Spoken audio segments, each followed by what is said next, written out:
ਸਤਿ ਸ਼੍ਰੀ ਅਕਾਲ ਸਵਾਗਤ ਹੈ ਤੁਹਾਡੇ ਸਾਰਿਆਂ ਦਾ ਅੱਜ ਦੀ ਇਸ ਖਾਸ ਪੇਸ਼ਕਸ਼ ਦੇ ਵਿੱਚ ਟੋਰਾਂਟੋ ਤੋਂ ਮੈਂ ਹਾਂ ਜਸਲੀਨ ਕੌਰ ਸਾਡਾ ਅੱਜ ਦਾ ਐਪੀਸੋਡ ਆਧਾਰਿਤ ਹੈ ਕੈਨੇਡਾ ਦੇ ਵਿੱਚ ਵੱਧ ਰਹੀ ਇੰਟੀਮੇਟ ਪਾਰਟਨਰ ਵਾਇਲੈਂਸ ਸੰਬੰਧੀ ਸ਼ੁਰੂਆਤ ਕਰਦੇ ਹਾਂ ਅੱਜ ਦੀ ਇਸ ਖਾਸ ਪੇਸ਼ਕਸ਼ ਦੀ ਕੈਨੇਡਾ ਦੀ ਵਿਮਨਸ ਫਾਊਂਡੇਸ਼ਨ ਮੁਤਾਬਕ ਹਰ ਸਾਲ ਕੈਨੇਡਾ ਦੇ ਵਿੱਚ 6000 ਦੇ ਕਰੀਬ ਔਰਤਾਂ ਅਤੇ ਬੱਚੇ ਸ਼ੈਲਟਰਸ ਦੀ ਮਦਦ ਲੈਂਦੇ ਹਨ ਕਿਉਂਕਿ ਉਹ ਆਪਣੇ ਹੀ ਘਰ ਦੇ ਵਿੱਚ ਸੁਰੱਖਿਅਤ ਮਹਿਸੂਸ ਨਹੀਂ ਕਰਦੇ। ਹਰ 6 ਦਿਨਾਂ ਦੇ ਵਿੱਚ ਇੱਕ ਔਰਤ ਦਾ ਕਤਲ ਹੁੰਦਾ ਹੈ ਤੇ ਹਰ ਸਾਲ ਕੈਨੇਡਾ ਸਰਕਾਰ ਵੱਲੋਂ ਔਰਤਾਂ ਦੇ ਖਿਲਾਫ ਹਿੰਸਾ ਦੇ ਨਤੀਜਿਆਂ ਦੇ ਨਾਲ ਨਜਿੱਠਣ ਲਈ 7.4 ਬਿਲੀਅਨ ਡਾਲਰ ਖਰਚੇ ਜਾਂਦੇ ਹਨ।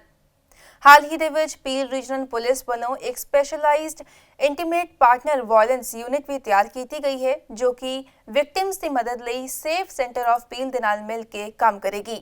इस संबंधी विस्तार दे विच गलबात लई साडे नाल लाइन ते हाजिर हन सेफ सेंटर ऑफ पील तो शलीना जशानी अते Sharan main.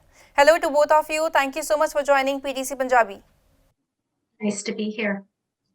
Thank you for this opportunity. It's a pleasure for us as well. Talking about the intimate partner violence, intimate partner violence is an issue which affects all of us, and recently Peel Regional Police announced that they will be working with the Safe Center of Peel to end this violence. So I would like to ask you that what is the aim of this partnership? The aim of the partnership is to ensure that victims of violence have a wraparound experience. We want to make sure that families where there's violence occurring, that we as a system respond to their unique and individual needs. And we want to be able to do that together to be able to ensure that the support is given to people when they need the support, and all of us working together.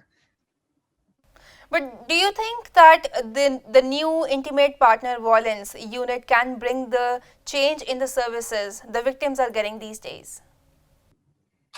Yes, I think having a dedicated unit that is trained and is very knowledgeable about community resources and working alongside the Safe Center will be able to address needs in our community quicker and get folks the services that they need in a more timely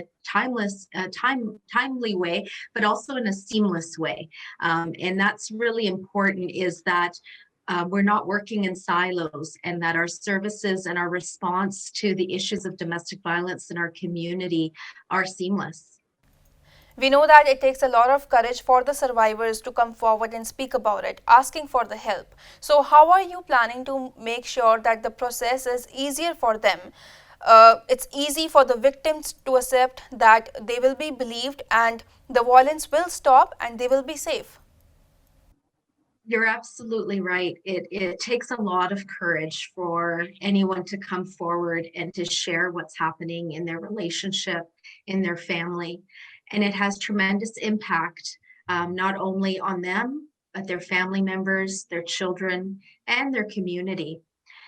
So our goal is really to be able to provide that safe, warm, nurturing environment for them to feel that they're able to tell their story, and they don't have to repeat their story over and over again. By us working closely together and integrating our services, people don't have to be reliving things over and over again, and that's really important because it takes so much courage to be able to tell one story. Shalina, as we know that Safe Center of Peel opened the doors to the public in 2011. So what services you are offering to the public and what's your call volume? So our call volume is high. Pre-COVID, we were seeing about 500 clients who were coming through our door. And as I was saying, with COVID in the picture, it has really limited clients to sometimes have access to call us, to have the privacy to engage with us. Having their children at home doing remote learning has created difficulty for some folks to be able to reach out to us. In terms of the services that folks would receive coming to the Safe Center, we have a range of services. We have 15 partners that work very close together in integrating the services to the community. Folks would be getting risk assessment. We need to assess what is the level of risk and who needs to rally around and wrap around this family. We do safety planning so that we are working again with the individual around their circumstances, their assets, and what can we do to help navigate that to create a solid safety plan with them. We have housing support, we have legal support, we have counseling support, we have parenting support. And again, as Sharon mentioned, we have the ability to provide services in many different languages and also to be very much culturally appropriate and relevant to the situation that that person may find themselves in. And so through this, with all of our partners, we're able to provide a holistic response to clients who come to the Safe Center who are needing our support. If I bring the data in, 160 women and girls were killed in 2020 and 146 were killed in 2019.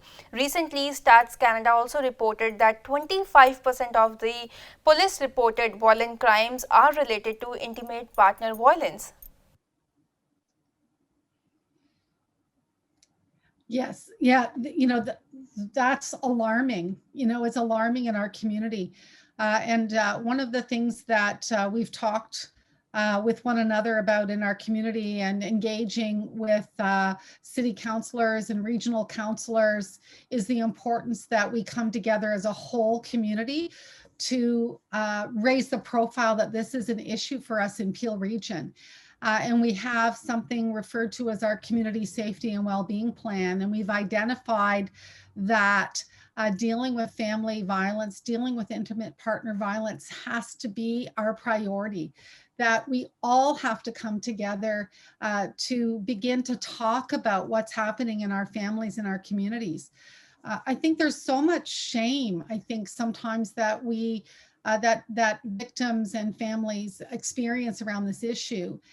And, every time there's a victim of violence, somebody in the community knows that something's happening in that family, and people are afraid to speak up. They don't know how to speak up. So we have something, that we think of as like the bystander effect. People know that it's happening in their community, but nobody says anything about it because they're ashamed, or because they don't know what to say, or because we have this idea that what happens in the family is private and that we shouldn't be talking about it. And I think one of the things we also want to be able to do is talk to the community about, if you know something is going on, how do you talk to someone about that? And I think that the opportunity to speak with you today gives us an opportunity to say that we're here to help. And if you know someone that you're concerned about, you can also reach out for some help. And that, the police is one location to call, but you can also call us at the Safe Center and say, we need some help to figure out what to do or how to respond. And I think that's the other important message. We're here not just for the victims, but we're here for the community to find ways to help everyone address what's happening in our communities. Absolutely, Sharon, and I do agree that people are scared to talk about it, especially in smaller communities. And if we talk about engaging with the community, I would like to ask, have you brought this issue with the leaders who can be the voice, who can address the issue, who can help, who can actually help in addressing the issue and, raising the voice? Yes, absolutely. We've certainly done a lot of different outreach initiatives to raise the profile of the Safe Center as well as the issue. We have tremendous amount of work, more work ahead of us.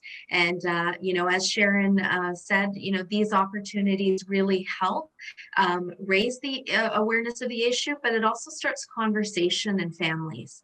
And it starts a different type of dialogue that we need to have in our community, that violence against women, family violence, is all of our issue.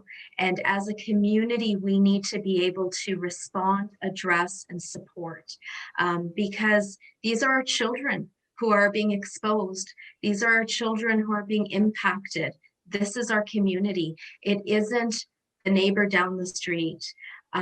This is our community, and we need to start talking. And the more that we have these opportunities to raise the profile of the issue and the services that are there, then people will intervene. They will lean in and provide a supportive ear and suggest that folks reach out for services.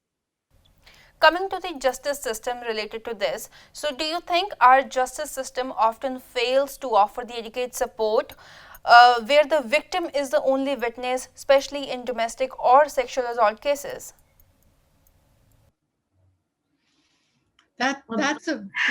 Do you want to take that one, Shalina, or shall I? Sure, it's a complicated question. I think that every system has flaws, absolutely.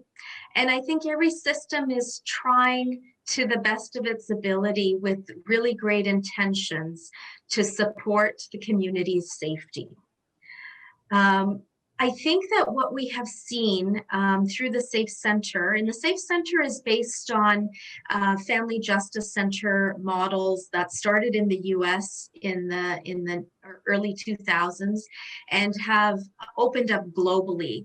And that is really around that whole integration that we talked about between community services and justice partners. Because as soon as we're able to talk to each other and work closer to each other, we are able to be more supportive to victims of violence, but it also makes evidence in cases stronger. And so we've seen data come out of other family justice center models across the world that there's better witnesses, that there is more evidence that is being able to be presented to court. So there are a lot of ripple effects if we integrate and we do it well. Absolutely. You know why I asked this question? It's because I usually hear that police will often press charges of assault if there is enough evidence. So is it right to say that the system works against the victims of violence? I think at the end of the day, what we want more than anything is to intervene earlier so that police never need to be called and that things never need to go to the courts. I think that the more work we can do with families and communities to prevent that kind of escalation, the better. We don't want any more women murdered in our community. And the best way to ensure that is for us all to come together and to reach out and provide help before things get out of hand. Things don't start there, things end there. And I think that sometimes things are happening in families in very small ways that over time build, and the abuse and violence in the family gets out of control. So let's try to get in there before things get out of control. So we don't need to have such a large number of, such a large number of people having to go through the judicial system. Absolutely, I do agree with this, and I think there is definitely a lot we need to do to stop the abuse and violence in the community. Thank you to both of you. In the end, any message you have for the viewers? Call us. We're here for you. And we want to partner with the whole community. It's one thing for us to come together as service providers, but let's come together as a whole community to respond to the needs of one another. Absolutely. Thank you so much for joining PTC Punjabi and sharing your information with us, with our viewers. Have a nice day. Thank you. सो फिलहाल समा हो गया एक छोटी जी break ਦਾ break ਤੋਂ ਬਾਅਦ ਵੀ ਸਾਡੀ ਇਹ ਖਾਸ ਪੇਸ਼ਕਸ਼ ਇਸੇ ਤਰ੍ਹਾਂ ਜਾਰੀ ਰਹੇਗੀ ਜਦ ਹਾਜ਼ਰ ਹੁੰਦੇ ਆ ब्रेक तो बाद ਤੁਹਾਡੇ ਸਾਰਿਆਂ ਦਾ ਇੱਕ ਵਾਰੀ ਫਿਰ ਤੋਂ ਸਵਾਗਤ ਹੈ ਸਾਡੀ ਇਹ ਖਾਸ ਪੇਸ਼ਕਸ਼ ਆਧਾਰਿਤ ਹੈ ਇੰਟੀਮੇਟ ਪਾਰਟਨਰ ਵਾਇਲੈਂਸ ਸੰਬੰਧੀ ਪੀਲ ਰੀਜਨਲ ਪੁਲਿਸ ਵੱਲੋਂ ਹਾਲ ਹੀ ਦੇ ਵਿੱਚ ਤਿਆਰ ਕੀਤੀ ਗਈ specialised intimate partner violence unit ਸੰਬੰਧੀ ਵਿਸਤਾਰ ਦੇ ਵਿੱਚ ਅਸੀਂ ਗੱਲਬਾਤ ਕੀਤੀ ਪੀਲ ਰੀਜਨਲ ਪੁਲਿਸ ਦੇ ਡਿਪਟੀ ਚੀਫ ਨਿਕ ਮਿਲਨੋਵਿਕ ਦੇ ਨਾਲ Hello, Deputy Chief Nick. Thank you so much for joining PDC Punjabi. Pleasure to be here. Thank you for having me. Pleasure for us as well. So as we know that Peel Regional Police recently created a specialized intimate partner violence unit to work with the Safe Center of Peel to end the intimate partner violence. What is the goal of this partnership and what changes will this bring in the service the victims are getting these days? Mm-hmm. So there's obviously a number of goals, but the primary objective and really what we want to do collectively is we want to end intimate partner violence here in Peel. And we want to put an end to intimate partner violence related homicides. Those are the primary objectives. All too frequently we see this in the news, and we want to do everything we can to end that. The difference of the new unit, or how the new unit has changed from previous approaches. Before, uniform officers used to respond to these calls, used to case manage them, used to oversee police response. It was all uniform. We're changing that. We're moving from that model to one that is inclusive of a specialized investigator who will follow up, will do the case management, will help with some of the systems navigation, and that unit will no longer be in a police division, as you mentioned. We are going to be embedded in with the community and community services at Safe Center of Peel for a more seamless integration of those services and our responses. So as we know that specifically Peel region has a very diverse community. So to better meet the needs, any special training has been given to the officers, and in how many different languages the services will be provided? Very good point. Absolutely. Peel is one of the most diverse communities in Canada and North America. So incredibly important that everything we do is considerate of the need to be culturally responsive and appropriate. Specific to the Intimate Partner Violence Unit, we had a diverse pool of our membership apply. We have only 48 spots, so there were 48 positions available for members. We had over 160 members apply to be a part of this unit. 160, and you imagine that. That's really demonstrates the amount of appetite and really how much people wanted to support this new initiative. Of the 48 that were selected, there are 14 different languages spoken with the members that were successful at achieving spots. It's also gender balanced, and the membership is diverse in background, religious and cultural, but also in an experience. I don't know if you had an opportunity to view the clip that we provided, but we have members who have lived experience in the area of intimate partner violence. And when you consider this all together, that really helps contribute to some of the advocacy and the passion to the work that we really needed our members to have, not only to work with our community partners, but certainly create better outcomes for our survivors. Officer, I have seen the video, and definitely it is encouraging. But I would like to add here that it takes a lot of courage for the survivors of violence to reach out for help. And my question to you will be that how do you plan to make sure that the process is easier and less intimidating for those clients who choose to involve the law enforcement?